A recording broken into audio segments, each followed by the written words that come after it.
The bright afternoon sun streamed through LaGuardia Airport's massive windows as Donald Trump sat in the first-class lounge, occasionally checking his phone. This wasn't how he usually traveled, waiting among regular passengers while his private jet underwent an unexpected maintenance check. The leather seat creaked as he shifted, glancing at his watch for the third time in 10 minutes. Around him, the airport buzzed with its usual energy. Travelers rushing to gates, children clutching stuffed animals, and business people typing furiously on laptops. The smell of fresh coffee wafted from a nearby cafe, mixing with the distinct aroma of airport pretzels and sanitizer. His security detail stood nearby, maintaining a watchful eye while trying to be inconspicuous. A group of teenagers a few seats away kept stealing glances at him, whispering and nudging each other, clearly debating whether to ask for a selfie. Trump offered them a small wave, which sent them into excited giggles. "Sir, it'll be another hour at least," his chief of security informed him quietly. Trump nodded, settling deeper into his seat. He wasn't used to waiting, but sometimes even private jets needed thorough inspections. Besides, there was something oddly refreshing about being in the midst of regular airport life. It reminded him of his earlier days, before politics, when he traveled more casually. A family caught his attention. A young boy trying to build a tower out of sugar packets while his mother attempted to wrangle his baby sister. The sight brought a slight smile to his face, reminding him of his own children when they were small. The boy's sugar packet tower collapsed, scattering across the floor, and without thinking, Trump leaned down to help gather them up. "Thank you, sir," the boy exclaimed, his eyes widening as he realized who was helping him. His mother looked up, surprised, then grateful. It was these small human moments that rarely made the news. The normal afternoon atmosphere was suddenly interrupted by raised voices from near the water fountain. Trump's security tensed, but their attention wasn't directed at him. Instead, they were looking at a developing situation several yards away. An elderly couple stood near their luggage, their faces showing a mix of confusion and distress as another passenger gestured animatedly at them. The couple was well-dressed, the man in a neat brown suit that had seen better days, the woman wearing a colorful headscarf and clutching her handbag close. They seemed to be trying to make themselves smaller, to avoid attention, but the other passenger's voice was getting louder, drawing more eyes to the scene. Trump sat up straighter, watching the situation unfold. His security team exchanged glances, clearly assessing whether this might affect their protectees' safety.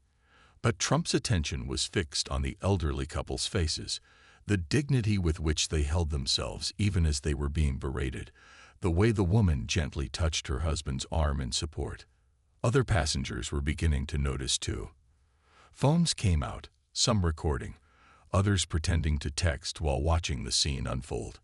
Airport staff hovered uncertainly at the edges, walkie-talkies in hand, but seemingly unsure how to proceed. The former president felt something stir inside him, a familiar feeling from his days hosting The Apprentice, when he could read a room and knew exactly when to step in. He'd seen situations like this before, but usually from a distance, usually on TV or in reports. Now it was happening right in front of him, in real time, with real people whose afternoon had suddenly turned into an unwanted spectacle. His security detail noticed his changing posture before he even moved. "Sir," one of them said quietly, a note of caution in his voice. But Trump had already made up his mind. Sometimes leadership wasn't about big speeches or policy decisions. Sometimes it was about what you did when no one expected you to do anything at all. As he stood up, smoothing his suit jacket, he could feel the atmosphere in the lounge shift. People who had been pretending not to watch were now openly staring. The young family with the sugar packets had fallen silent. Even the teenagers had stopped their giggling. And through it all, that confrontation by the water fountain continued, about to take an unexpected turn that would soon light up social media across the country. The tension in the airport lounge grew thicker as the aggressive passenger's voice carried across the space. "You people shouldn't even be here," he sneered, his face reddening with each word. The elderly couple remained silent, the woman's hand tightening on her husband's arm while he stared straight ahead, his jaw clenched but dignified. Other travelers watched uncomfortably, some pretending to be absorbed in their phones while others openly recorded the scene. A mother quickly guided her children away, trying to shield them from the ugly display. The air felt heavy with unspoken words and held back responses. "Show me your papers," the man demanded, stepping closer to the couple. He was tall, wearing an expensive-looking business suit that contrasted sharply with his behavior. "I bet you don't even have the right documents. Someone should call security." Trump watched as the elderly man finally spoke, his accent slight but his English clear. "Sir, we are American citizens. We've lived here for 40 years. His voice was steady, though his wife's hands trembled as she clutched her handbag closer. A young airport employee approached hesitantly, her name tag catching the fluorescent lights. "Sir, please lower your voice," she requested, but the aggressive passenger turned his anger toward her instead. "Are you taking their side? Do you know who I am? I'm a platinum member with this airline." His voice echoed off the terminal windows, causing nearby children to jump. That's when Trump decided enough was enough. He stood up, adjusting his tie as his security detail moved with him. The motion caught people's attention, and a wave of whispers spread through the crowd. Phone cameras swiveled in his direction. "Well, that's interesting," Trump said loudly as he approached, his voice carrying that familiar tone that had commanded boardrooms and reality TV audiences alike. "I don't remember being a platinum member giving anyone the right to harass other passengers." The aggressive man spun around, his face changing from anger to shock as he recognized Trump. His mouth opened and closed several times, but no words came out. The elderly couple looked surprised too, though the woman's eyes showed a glimmer of hope. "You know," Trump continued, positioning himself between the man and the couple, "my mother came to this country from Scotland. Had an accent thicker than anything you've ever heard. Should she have been harassed at airports too?" The crowd had grown larger now, with people pausing their rush to gates to watch the scene unfold. Some had their phones out, recording everything. The aggressive passenger's face had lost its red tint and was now turning pale. Mr. President, I didn't mean," he stammered, suddenly very aware of all the eyes on him. The contrast between his earlier boldness and current discomfort was stark. "You didn't mean to what?" Trump asked, his voice firm but controlled. "Didn't mean to make a scene. Didn't mean to frighten a couple who could be someone's grandparents. Tell me, what exactly didn't you mean to do?" The elderly man stood a bit straighter, his wife's grip on his arm loosening slightly. Around them, other passengers had stopped pretending not to watch and were now openly observing, many nodding in approval. "I just thought," the aggressive man started, then stopped, seeming to realize there was no good way to finish that sentence. "You thought wrong," Trump stated simply. "This is an American airport. These are American citizens, and that woman over there," he gestured to the young airport employee who had tried to intervene, "was doing her job trying to keep the peace. Which one of you wasn't belonging here?" The silence that followed was heavy with meaning. Even the usual airport announcements seemed muted, as if the building itself was holding its breath to see what would happen next. The aggressive passenger shifted uncomfortably, his earlier bravado completely deflated. The phones kept recording, capturing every moment of this unexpected confrontation, as the situation teetered on the edge of resolution or escalation. Airport security finally arrived at the scene, two officers walking briskly through the gathered crowd. They looked unsure how to handle the situation, especially with a former president involved. The taller officer stepped forward, his hand resting lightly on his radio. "Is everything all right here, Mr. President?" he asked, glancing between Trump and the now quiet, aggressive passenger. The crowd had grown even larger, with people abandoning their pretense of disinterest to watch openly. Trump turned to the officers with a calm demeanor. "Well, we were just having a discussion about what it means to be American," he said, his voice carrying across the terminal. "Our friend here seemed to have some confusion about that." The aggressive passenger shifted his weight from foot to foot, looking like he wanted to disappear into the floor. His expensive suit suddenly seemed to hang awkwardly on his shoulders. His previous confidence completely evaporated. "I apologize," he muttered, barely audible. "I got carried away." He looked around at all the phone cameras pointed at him, realization dawning that this moment would likely follow him long after he left the airport. The elderly woman spoke up for the first time, her voice gentle but firm. "We accept your apology," she said, surprising everyone. "Sometimes fear makes us forget our common humanity." Her husband nodded in agreement, his dignified posture never wavering. Trump looked at the couple with genuine respect. "Now that's class," he said, loud enough for everyone to hear. "That's the America I know." He turned to the security officers. "I think we can handle this without any official reports, don't you?" The officers nodded, relieved at the peaceful resolution. The aggressive passenger seized his chance, quickly gathering his belongings and hurrying away, head down, avoiding eye contact with anyone. As the crowd began to disperse, Trump turned his attention to the elderly couple. "Where are you headed today?" he asked, his tone conversational, as if they were old friends meeting by chance. "Boston," the husband replied, standing a bit straighter. "Our grandson is graduating from medical school. Top of his class." Pride filled his voice as he spoke about his family. "Medical school? That's fantastic," Trump responded, genuine interest in his voice. "You must be very proud. Which school?" As they chatted, the atmosphere in the terminal shifted. People who had been recording the confrontation now captured this moment instead. A former president having a casual conversation with two elderly travelers about their grandson's achievements.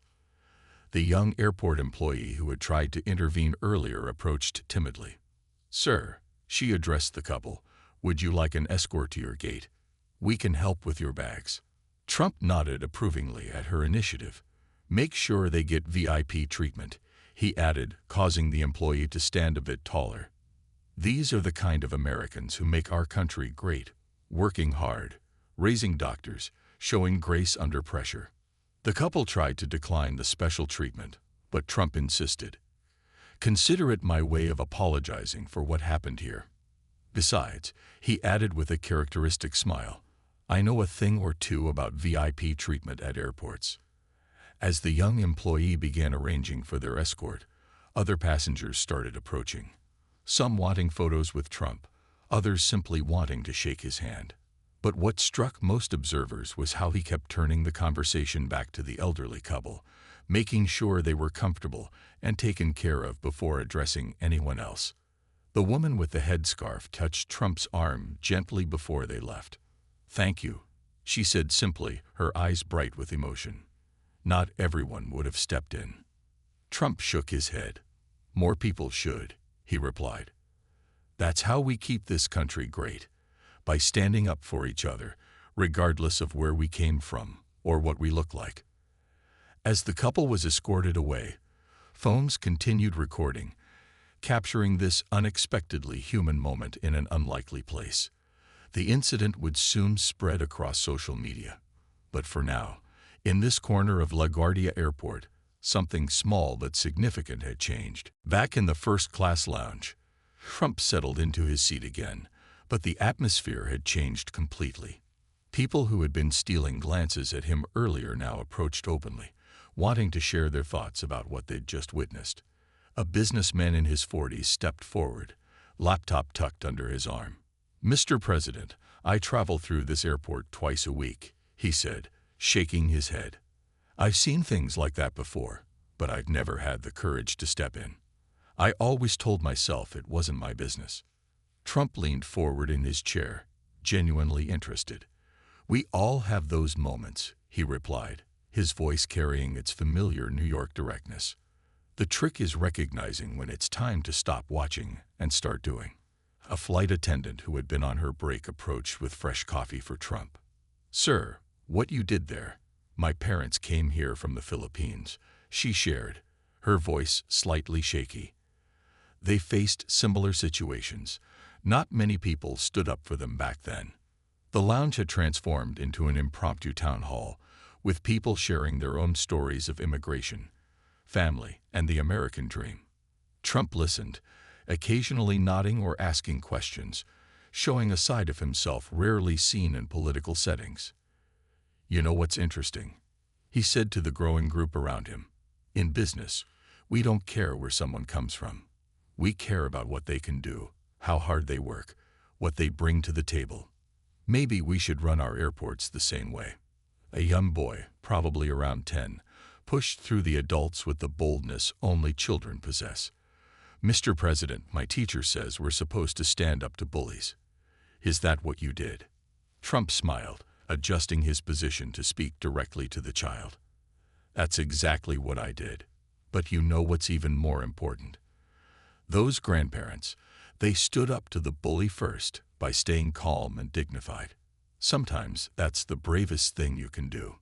His security detail approached, indicating that his plane was finally ready. As Trump stood to leave, phones came out again, but this time it wasn't just to record. People wanted pictures with him, wanted to shake his hand, wanted to be part of this unexpected moment. A woman who had been quietly observing spoke up. "My daughter is going to ask me why you helped those people," she said. "What should I tell her?" Trump paused, considering the question. "Tell her that being American isn't about how you look or how you sound," he replied. "It's about what you believe in and how you treat others. Sometimes we all need a reminder of that, even at the airport." As he gathered his things, the young airport employee who had helped the elderly couple returned. "They made it to their gate safely, sir," she reported proudly. "And they asked me to tell you something. They said in their culture, when someone stands up for you, they become like family." Trump nodded, visibly touched by the message. "Family," he repeated thoughtfully. "You know, that's not a bad way to think about our country. One big, complicated family. Sometimes we argue, sometimes we disagree, but at the end of the day, we stand up for each other." The young employee finished his sentence, then blushed at her boldness. As Trump headed toward his gate, the crowd in the lounge began to disperse, but something had shifted in the air. People who had been strangers an hour ago were now chatting, sharing stories, connecting over what they'd witnessed. His security detail moved efficiently through the terminal, but Trump walked slowly, taking in the scene around him. Regular travelers rushed past, airport staff went about their duties, and somewhere in Boston, two proud grandparents would soon watch their grandson receive his medical degree. Just another day at the airport, but somehow, for everyone who had been there, it would be remembered as something more. A moment when the simple act of standing up for what's right reminded everyone what being American truly means. As Trump walked through the terminal with his security detail, a small group of reporters who had gotten wind of the incident rushed toward him, microphones extended. The familiar sight of press badges and cameras brought a knowing smile to his face. Some things never changed. "Mr. President, can you tell us about what happened in the lounge?" called out one reporter, slightly out of breath from running. Trump paused, considering how to address the situation that had unfolded. "You know, something interesting happened today," he began, his voice taking on the tone he often used for important moments. "We talk a lot about the American dream, don't we? But sometimes we forget what it looks like in real life." The reporters clustered closer, phones recording every word. Behind them, regular travelers slowed their pace, listening while pretending not to listen. A cleaning staff member paused his work, leaning slightly on his mop to hear better. "Today, I met two Americans who've lived here for 40 years, Trump continued. "They weren't born here, just like my mother wasn't born here. But they built a life here. Their grandson is becoming a doctor." He paused, letting that sink in. "That's the American dream right there." A younger reporter pushed forward. "But what made you step in? You didn't have to get involved." Trump's expression grew serious. "Let me tell you something about leadership," he said, gesturing with his hands as he often did when making an important point.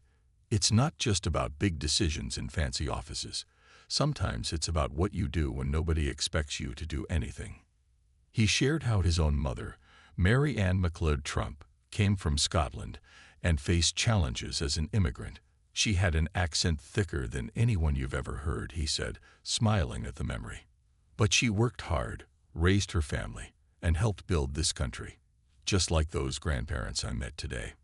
The crowd around him had grown larger, with airport staff and travelers alike drawn to his words. A flight attendant wiped tears from her eyes as she listened, while a businessman in an expensive suit looked thoughtfully at his own reflection in the terminal windows. "You know what really impressed me?" Trump continued, his voice softening slightly. "When that couple accepted the man's apology, they showed more grace in that moment than most people show in a lifetime. That's strength. That's class." A maintenance worker who had been listening spoke up unexpectedly. "My parents came here from Greece," he said, his voice slightly shaky. "They always told me to keep my head down, don't make waves. But maybe sometimes we need to make waves." Trump pointed at him approvingly. "Exactly. Sometimes the right waves can help a ship sail straighter." The maintenance worker stood a little taller, proud that his words had resonated. As his security team gently indicated they needed to move on, Trump made one final observation. "You know, we spend a lot of time arguing about what makes America great. But today, in this airport, I saw it. I saw it in those grandparents' dignity. I saw it in that young employee who stood up to help. I even saw it when that angry man finally realized he was wrong." The reporters scribbled frantically, knowing they had witnessed something unique, not just the incident itself, but this moment of reflection afterward. A young girl tugged at her mother's sleeve, asking in a loud whisper, "Mom, is this going to be in the history books?" Trump heard her and smiled. "Maybe not in the history books," he said, kneeling slightly to meet her eye level, "but hopefully in people's hearts. Because that's where the real changes happen, not in big speeches or fancy ceremonies, but in moments like this, when regular Americans remember who we really are." As he finally turned to leave, the crowd naturally parted to let him through. The reporters had their story, but the real story wasn't just about what Trump did. It was about how an ordinary afternoon at LaGuardia Airport had turned into a reminder of what America could be when people chose to stand up for what's right. Walking toward his gate, Trump noticed his phone buzzing constantly in his pocket. Social media was already lighting up with videos of the incident. His security team showed him some of the trending posts on their phones. Different angles, different perspectives, but all capturing the same powerful moment. A group of high school students on a class trip recognized him, their teacher trying to maintain order as excitement spread through the group. "Mr. President," one bold student called out, "our class is studying civic responsibility. Was that what you were showing us back there?" Trump stopped, genuinely interested in the question. "You know what? That wasn't about showing anything.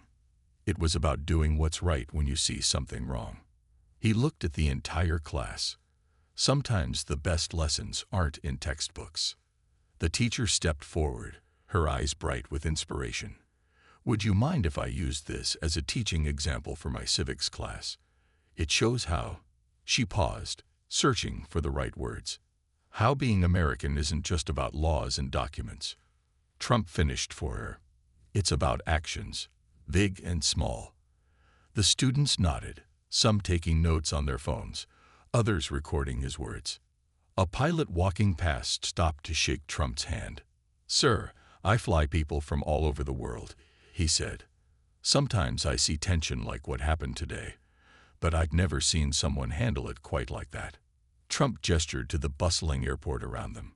"You know, airports are like little Americas," he explained, warming to the topic. "Everyone's here, all kinds of people, all going somewhere, all with their own stories. Sometimes we forget that."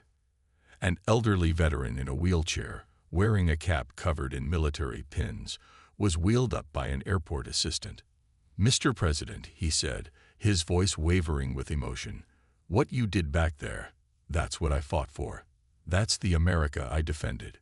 Trump placed a hand on the veteran's shoulder, visibly moved.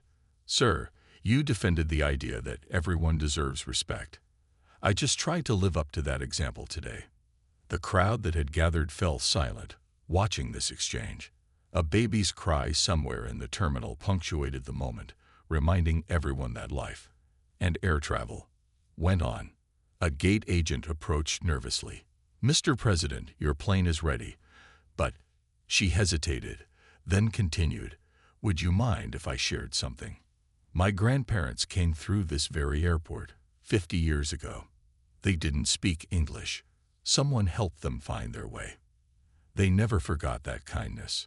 Trump checked his watch, then looked at his security team. "We've got a few minutes, right?" He turned back to the gate agent. "Tell me about your grandparents. What was their dream when they came here?" As she shared her family's story, others joined in, each adding their own piece to the American mosaic. A businessman told of his father's corner store. A college student spoke about her mother's night school classes to learn English. "See, that's what I mean," Trump said, addressing the growing circle of listeners. "Every family here has a story. Every person walking through these terminals is part of something bigger. Sometimes it takes a moment like today to remind us of that." His security detail finally indicated they really needed to move. As Trump prepared to leave, the high school teacher asked one final question. "What do you hope people will remember about what happened today?" Trump thought for a moment, looking around at the diverse faces in the crowd. "I hope they remember that being American isn't about where you were born, or how you look, or what accent you might have." He gestured to the terminal windows, where planes were taking off and landing. "It's about standing up for each other. It's about remembering that we're all in this together, even in an airport on an ordinary Tuesday afternoon." The crowd parted to let him through. But this time, it wasn't just respect for a former president they were showing. It was appreciation for someone who had reminded them what America could be at its best. Finally reaching his gate, Trump found an unexpected crowd waiting. News had spread through the airport like wildfire, and people from other terminals had made their way over, hoping to catch a glimpse of the former president who had turned an ordinary airport incident into something meaningful. A young boy, clutching his mother's hand, pushed forward through the crowd. "My dad says you're a businessman," he said loudly, with the directness only children can master. "But today you looked more like a superhero." The crowd chuckled, and Trump smiled warmly. "You want to know a secret?" he said, bending down slightly. "Real heroes don't wear capes. They're the people who do the right thing when nobody's watching. Like your dad, working hard to take care of you." The boy's mother wiped a tear, whispering, "Thank you." Trump noticed she was wearing a badge from a local hospital. Another everyday hero, he thought. A group of airline staff had gathered nearby, their varied uniforms creating a rainbow of airline colors. One of them stepped forward, her voice steady but emotional. "Sir, we see incidents like that more often than people realize. Most folks just look away. Today you showed us another way." Trump nodded thoughtfully. "You know, in business, we have a saying, culture starts at the top. Maybe kindness works the same way. Sometimes it just takes one person to start the chain reaction." An announcement echoed through the terminal. "Final boarding call for private flight." The gate agent quickly muted it, looking embarrassed, but Trump just laughed. "Guess that's my cue," he said. Before he could move toward the gate, a middle-aged man in a business suit approached. Trump recognized him from the earlier incident. He had been one of those recording on his phone. "Mr. President," he said, his voice thick with emotion, "I was raised to mind my own business, stay out of trouble. But today you made me question that." "Good," Trump replied firmly. "Sometimes we need to question what we've always done. That's how we grow. That's how America grows." A young woman in a hijab, working at the coffee shop nearby, called out softly, "My little sister wants to be president someday. Today you showed her what a president should be." Trump turned to face her fully. "Tell your sister something for me," he said. "Tell her being president isn't about the title. It's about the choices you make when people need someone to stand up." His security team was getting anxious, but Trump took one more moment to address the gathered crowd. "You know what made America great in the first place," he asked, his voice carrying across the terminal. It wasn't just the big moments in history books. It was millions of small moments, just like today, when regular Americans chose to do the right thing. As he finally turned to board, someone in the crowd started singing "God Bless America." Others joined in, the impromptu chorus echoing through the terminal. Trump paused at the gate entrance, visibly moved by the spontaneous display. An elderly cleaning lady, who had been quietly watching everything, suddenly spoke up in accented English.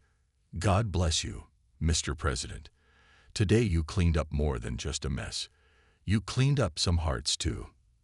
That simple wisdom from an unexpected source seemed to touch everyone who heard it. Trump reached out and shook her hand, saying quietly, "Ma'am, I think you just said it better than I ever could." As he finally disappeared down the jet bridge, the crowd lingered, strangers talking to each other, sharing their own stories, their own hopes for America. What had started as an ugly incident had transformed into something beautiful, a reminder that sometimes the greatest presidential moments happen not in the White House, but in everyday places like airport terminals, where real Americans live their real lives. The sound of Trump's plane engines starting up drew everyone to the windows, watching as another chapter in this unexpected story prepared to take flight, carrying with it a message about what America could be when its people chose to rise to their best selves. Settling into his leather seat on the private jet, Trump loosened his tie and took a deep breath. His phone was still buzzing nonstop. Messages, notifications, and news alerts about what had just happened at the airport. His social media team was frantically asking how to respond to the thousands of comments pouring in. "Sir, you might want to see this," one of his advisors said, holding up a tablet.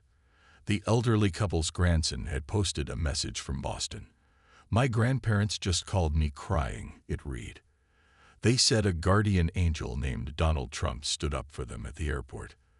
They've lived here 40 years and said this is why they still believe in the American dream." Trump sat back, remembering the dignity in the couple's faces. A flight attendant brought him his usual Diet Coke, her hands slightly shaking with emotion. "Mr. President," she said softly, "my mother was a flight attendant too, back in the 70s. She used to tell me stories about how passengers would treat her differently because of her accent." Looking out the window, Trump could still see the crowd at the terminal windows, many still waving. Some held up their phones, their camera flashes twinkling like stars against the airport glass. His security chief approached with an update. "Sir, the incident is trending nationwide. News networks are picking it up. They're calling it the LaGuardia moment." He paused before adding, "And that angry passenger, he posted a public apology. Says you made him realize what he'd become." Trump nodded slowly. "Sometimes people just need a mirror held up to see themselves clearly," he said, taking a sip of his Diet Coke. "We've all been there, caught up in our own world, forgetting what really matters." The pilot's voice crackled over the intercom. "Mr. President, we're ready for takeoff. And sir, my father-in-law was watching the videos. He's a retired NYPD officer. Said it reminded him of the New York he used to know, where people looked out for each other." As the plane began to taxi, Trump's phone lit up with a message from his sister. "Mom would be proud," it read simply. He touched the screen gently, thinking of his mother's Scottish accent, how she'd navigated life in a new country while never losing her grace. Looking through the videos being shared online, he saw different angles of the incident, but what caught his attention were the faces in the background. People witnessing something that made them think, made them feel, made them remember what America meant to them. A young staffer showed him comments flooding in from across the country. "This is the America I remember. Made me cry at my desk. Showing this to my kids tonight. This is what leadership looks like." The responses crossed all political lines, touching something deeper than party politics. The plane lifted off smoothly, leaving LaGuardia behind. Trump watched the airport shrink below, thinking about all the stories intersecting there. Immigrants starting new lives, families reuniting, business people chasing dreams, and today, an unexpected moment that reminded everyone of their shared humanity. "You know," he said to no one in particular, "we spend so much time talking about making America great again. But maybe it's not about making it great. Maybe it's about remembering that we're already great when we act like Americans should." As the plane climbed through the clouds, his phone buzzed one last time. It was a message from the young airport employee who had helped the elderly couple. Attached was a photo of them at their gate, smiling, holding up a handwritten sign. "Thank you for showing us America's heart still beats strong." Trump saved the photo, thinking how sometimes the biggest statements about America's greatness came not from grand speeches or policy decisions, but from simple moments of human decency in places as ordinary as an airport terminal on an average Tuesday afternoon. The city disappeared beneath the clouds, but the impact of what happened at LaGuardia that day was just beginning to spread, touching hearts and changing minds, one story at a time. As evening fell across America, the story that began in a busy airport terminal had taken on a life of its own. News channels played the clips on repeat, social media buzzed with millions of shares, and dinner tables across the country hosted conversations about what it truly means to be American. Back at LaGuardia, the elderly couple's gate area had become something of a pilgrimage site. Airport staff placed a small American flag where the incident happened, and travelers stopped to take photos, sharing their own stories of belonging and acceptance. In Boston, a crowd had gathered outside the medical school, waiting to welcome the elderly couple when they landed. Students held signs reading, "Thank you for raising one of our best, and this is what the American dream looks like." The couple's grandson, still in his graduation robes, could hardly believe how his grandparents' airport story had touched so many hearts. The angry passenger's public apology video had gone viral too. Sitting in his home office, his voice shaking with emotion, he explained how the incident had forced him to confront his own prejudices. "Mr. Trump didn't just stand up to me," he said. "He held up a mirror and made me see who I'd become. Today, I'm starting the journey to become a better American." At a small diner in Queens, the young airport employee who had tried to intervene was being interviewed by a local news station. "You know what struck me?" she said, wiping down the counter where she worked evenings. "It wasn't just what President Trump did. It was how he did it. He didn't shame anyone. He just reminded us all of who we're supposed to be." The high school civics teacher had already created a lesson plan around the incident. "We're calling it the terminal test," she explained to her evening class. "What do you do when you see something wrong? Do you walk by, or do you stand up?" Sometimes the biggest civic lessons don't come from textbooks. Trump's phone kept buzzing with messages from world leaders, celebrities, and ordinary Americans. But the one that touched him most came from a night janitor at LaGuardia. "Tonight, when I mop that floor where you stood up for those people, I'm going to remember that great things can happen anywhere, anytime, if we just have the courage to do what's right." Social media analysts noted something remarkable. The story had bridged political divides. Conservative and liberal accounts alike shared the videos, finding common ground in this simple act of human decency. Hashtags like #LaGuardia and #ThisIsAmerica trended worldwide. As night fell, airport staff noticed something touching. Travelers from different backgrounds were making an extra effort to help each other, share smiles, offer assistance.